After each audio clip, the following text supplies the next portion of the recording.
Hello guys. So, our topic for today is about arithmetic operators. So, pag sinabi natin arithmetic operators, it provides several, sa C Sharp it provides several arithmetic operators to perform basic mathematical calculations. So, gumagamit tayo dito ng addition, ng subtraction, ng multiplication, and ng division.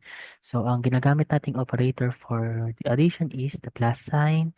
So, as the subtraction, ginagamit natin ang subtraction sign, ang multiplication sign, and the division sign. So, ang example natin sa addition is A plus B. So, ang result niyan is sum of A and B. So, ganun lang din siya sa A minus B, the difference of A and B. The A times B is the product of A and B. And A divided by B is the quotient of A divided by B.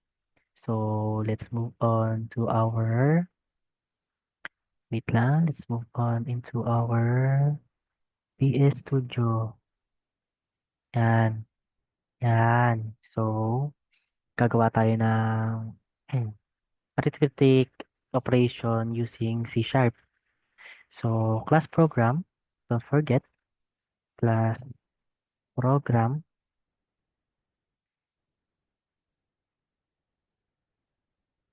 class program,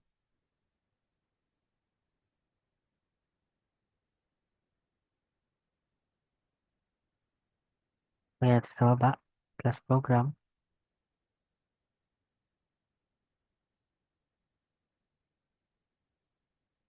the static, wait lang, class program muna,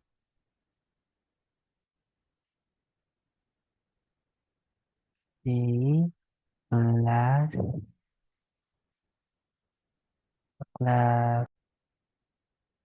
class program, sa baba is, then the static void main. Ayan, static void main. So, gagamitan natin siya ng yan.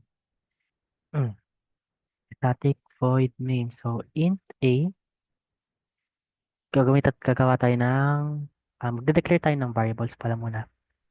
So, lagyan natin ng comment ng declare variables. So, gawin natin ng int, yung int A natin, int, ay, int A natin is equals to 19. Yan, 19. Then yung int p natin is, gawin natin 22. Yan.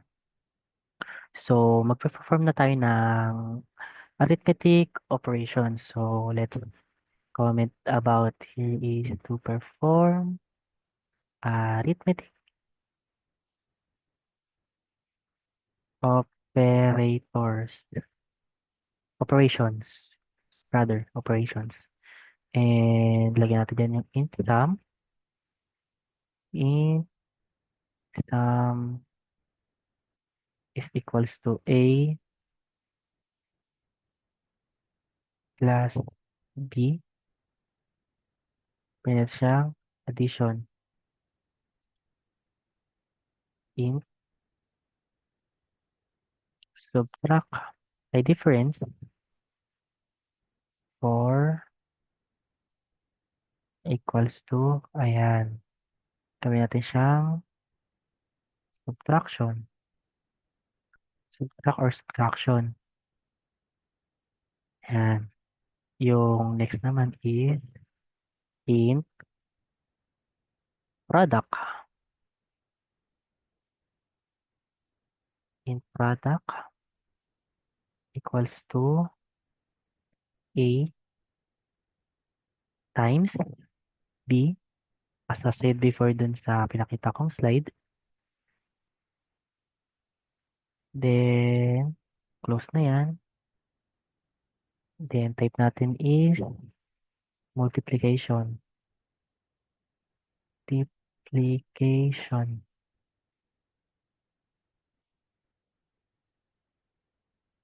In quotient equals to A dash B. Gawin natin siyang division. Yan. So, mag-display na tayo ng result. Like, enter na tayo ng output. So, display result. Yan. Display the results. Yan. So, console. Lagi tayong gagawa ng console.writeLine pag mag-i-input na yung open and close parenthesis. A is equals to parenthesis ulit plus A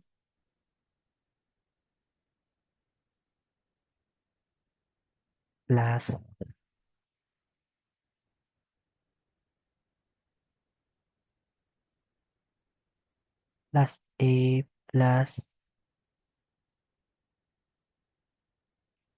B is equals to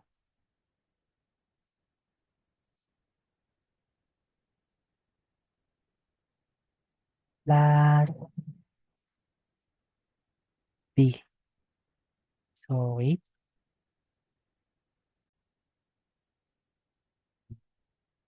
Ano ko na, medyo pa ako. B. Hmm. So, A plus B plus rotation B equals to rotation plus B. Tama. And close natin yan. Then, ganyan. The next one is the console again. Left right line. Gawin natin mali to mali.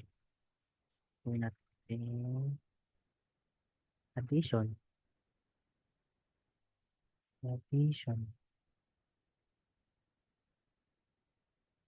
is equals is A plus B plus B equals to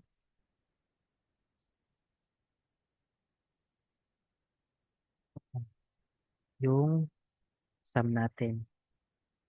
Yan, kinokol natin yung sum doon. Yan. Then, copy na lang natin to. Then, i-copy paste na lang natin. Ay,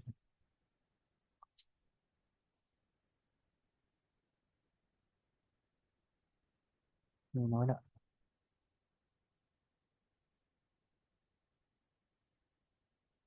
Yan.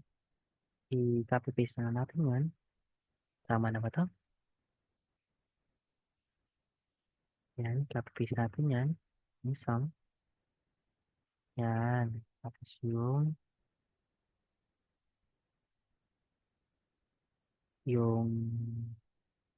subtraction.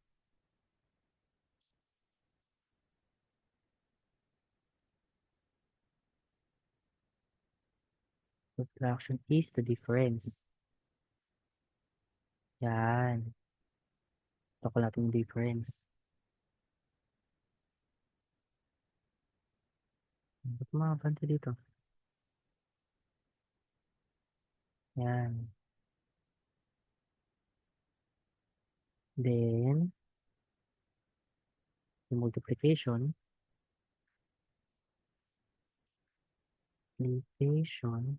into product. Yan, kinukuha natin yung product. Then, lastly is the